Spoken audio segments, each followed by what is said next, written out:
پیارے دوستو، یہ کہانی ایک ایسے کسان کی ہے جسے اپنی زندگی کی سب سے بڑی جدوجہد کا سامنا کرنا تھا۔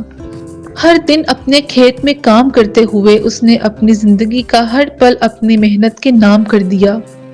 لیکن ایک دن اس کی زندگی میں ایک ایسا موڑ آیا جو اس کے سارے خواب، اس کی محنت اور اس کی پوری دنیا کو ہلا کے رکھ گیا۔ اور وہ موڑ کچھ اور نہیں بلکہ ایک چھوٹی سی چڑیا تھی۔ جی ہاں پیارے دوستو، ایک چھوٹی سی چڑیا۔ ایک دفعہ کا ذکر ہے کہ ایک پرانے شہر کے آس پاس ایک کسان رہتا تھا جس کا نام گلزار تھا۔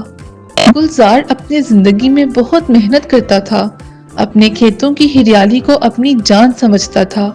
ہر صبح وہ اپنے کھیتوں میں اپنی پوری لگن اور محنت سے کام کرتا، جیسے اس کا دل اپنی زندگی کو اپنی فصل کی روشنی میں دیکھ رہا ہو۔ گلزار کا اپنے کھیت سے ایک خدائی رشتہ تھا۔ اس نے کبھی کسی سے مدد نہیں مانگی تھی، نہ ہی کبھی کسی چیز کی کمی محسوس کی تھی۔ اس کی زندگی میں سب کچھ ٹھیک چل رہا تھا، لیکن ایک دن ایک عجیب واقعہ ہوا۔ ایک صبح گلزار نے دیکھا کہ ایک چھوٹی سی چڑیا ہر دن اپنے کھیت سے دانا چرا کر لے جا رہی تھی۔ پہلے تو اس نے اس بات کو نظر انداز کیا، لیکن دھیرے دھیرے جب وہ دیکھتا کہ وہ چڑیا دن بہ دن اس کی پوری محنت کو اپنی چھوٹی سی چال کے ساتھ اڑا کر لے جا رہی ہے تو گلزار کا دل غصے سے بھر گیا۔ اسے لگا کہ یہ چڑیا اس کی پوری محنت کو چرا رہی ہے۔ اس نے سوچا مجھے اس سے انصاف لینا ہوگا۔ ایک دن جب چڑیا نے پھر سے اس کا دانا چرا لیا، گلزار کا غصہ بھر گیا۔ اس نے سوچا اب تو مجھے لازمی اس سے انصاف لینا ہوگا۔ گلزار نے اپنے جذبات کو بے قابو کرتے ہوئے سوچا۔ اس دن گلزار نے ایک چھوٹا سا پنجرا لایا اور اس چڑیا کو اس پنجرے میں بند کر دیا اور سوچا کہ میں دربار جا کر بادشاہ سے اپنا انصاف مانگوں گا۔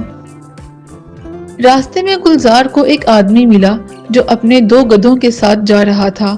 آدمی نے گلزار کو دیکھا اور کہا، یہ چھوٹی سی چڑیا تمہاری پوری محنت کیسے ضائع کر سکتی ہے؟ تم اس چڑیا کو چھوڑ دو، بدلے میں تمہیں 2 گدھے دے دوں گا۔ لیکن گلزار کا دل نہیں بدلا۔ اس نے کہا نہیں، مجھے ہر قیمت پہ انصاف چاہیے، اس کے علاوہ مجھے کچھ نہیں چاہیے۔ وہ شخص آگے چلا گیا۔ راستے میں گلزار کو ایک حلوائی عورت ملی۔ اس نے بھی گلزار سے کہا کہ تم اس چڑیا کو چھوڑ دو، یہ بے قصور ہے، میں بدلے میں تمہیں سارا کا سارا گڑ دے دوں گی۔ لیکن گلزار کے سر پہ تو جیسے بھوت سوار تھا کہ اسے صرف چڑیا کا انصاف چاہیے۔ اس نے کہا نہیں، مجھے اپنی محنت کا انصاف چاہیے، اور اگر یہ چڑیا میرے لیے نقصان ہے تو میں اسے نہیں چھوڑ سکتا۔ آخر کار گلزار بادشاہ کے دربار تک پہنچ گیا۔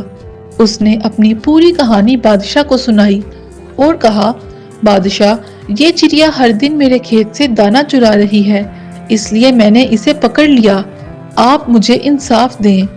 بادشاہ نے کہا کہ تم مجھ سے 5 اشرفیاں لے لو اور میں اس چڑیا کو چھوڑ دوں گا، یہ بے گناہ ہے، یہ تو معصوم ہے۔ لیکن کسان نے وہ 5 اشرفیاں لینے سے انکار کر دیا اور کہا کہ مجھے تو صرف انصاف چاہیے، اس چڑیا کو کڑی سے کڑی سزا دی جائے۔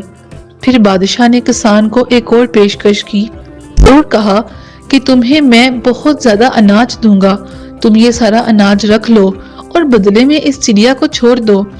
لیکن وزیر پھر بھی نہیں مانا۔ اس نے کہا کہ نہیں، مجھے صرف انصاف چاہیے۔ آخر کار بادشاہ نے تنگ آ کر اپنے وزیر کو بلایا اور یہ فیصلہ وزیر کے سر پہ چھوڑ دیا۔ وزیر نے گلزار سے کہا، گلزار، تم نے ایک بہت بڑی غلطی کی ہے، تمہیں یہ سمجھنا ہوگا کہ تم جس چیز کو اپنے لیے نقصان سمجھ رہے ہو وہ اصل میں تمہارے لیے فائدہ مند تھی۔ تمہیں تو اس چڑیا کا شکریہ ادا کرنا چاہیے کیونکہ یہ تمہارے کھیت کو کیڑیاں اور دوسرے کیڑے سے بچانے میں مدد کر رہی تھی۔ ہر قسم کا کیڑا جو تمہارے کھیت میں لگنا تھا، یہ چڑیا اس کو کھا جاتی تھی، اس طرح تمہاری فصل بچ جاتی تھی۔ گلزار نے یہ سنا تو وہ بہت بے چین ہوا۔ اس نے سوچا کہ یہ چڑیا میرے کھیت کی حفاظت کیسے کر سکتی تھی؟ لیکن اب وزیر نے اپنا فیصلہ سنایا۔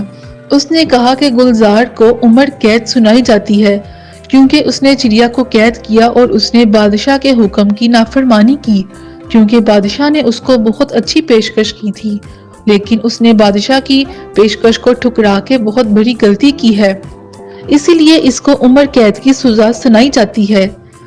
چڑیا کو آزاد کر دیا گیا اور گلزار کو جیل میں ڈال دیا گیا۔ اب گلزار وہاں بیٹھ کر روتا ہے۔ وزیر وہاں آ کے گلزار کو سمجھاتا ہے کہ گلزار، تم نے دیکھا کہ کس طرح تم نے اپنی چھوٹی سی ضد کی وجہ سے اپنی پوری زندگی خراب کر لی۔ انسان کو ضد نہیں کرنی چاہیے۔